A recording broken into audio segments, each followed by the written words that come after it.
Batman Umut Kervanı olarak 19 Şubat tarihinde deprem bölgelerinden Adıyaman'a gönderilmek üzere bir tırımızı daha yola revan oldu.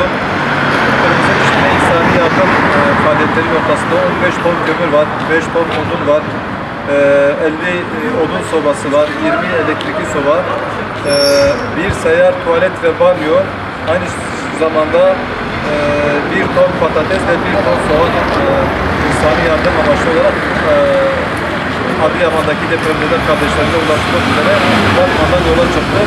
Bunlardan katkı sunan hayırseverlerden Allah razı olsun.